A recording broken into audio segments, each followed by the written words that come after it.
আমাদের সংস্কৃতি, আমাদের সংস্কার সর্বদা থাকবে আমাদের সাথে। ভারতের মহান গ্রন্থ আর কাব্যের সম্পূর্ণ সংকলন। সাবস্ক্রাইব করুন তিলক। এই মুহূর্তে যেই পরম অবস্থায় তুমি পৌঁছে গেছো, এই অবস্থাতে কয়েক যুগ থেকে কোনো মাহাত্মা আমার বিশেষ দয়াই পৌঁছাতে পারে। আমি দেখতে পাচ্ছি যে এই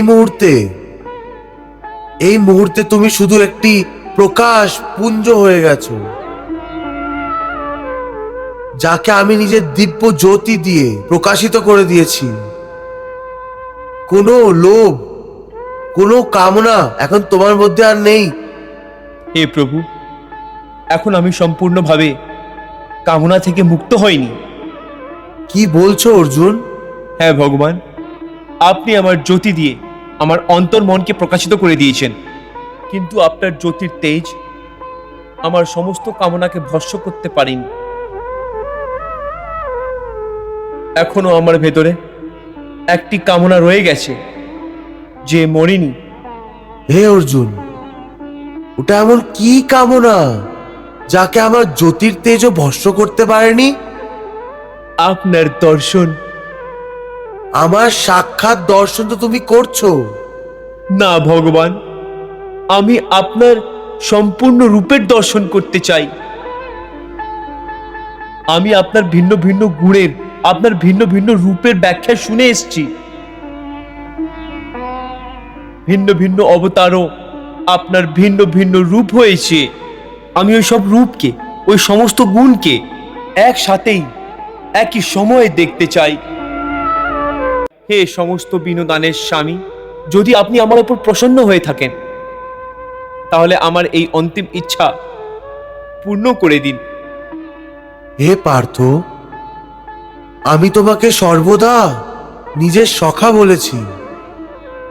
আমি তোমার এই ইচ্ছেও অবশ্যই পূর্ণ করতে পারি, কিন্তু আমার এই বিরাট স্বরূপের দর্শনের তেজ তোমার চোখ সহ্য করতে পারবে না। হে অর্জুন, তোমার দৃষ্টির থলি এত বড় না যার মধ্যে আমার সম্পূর্ণ দিব্য স্বরূপ সমাহিত হতে পারে। আমার চোখের থলি অবশ্যই ছোট আছে, কিন্তু আপনার করুণা, আপনার দয়া তো ছোট নয়।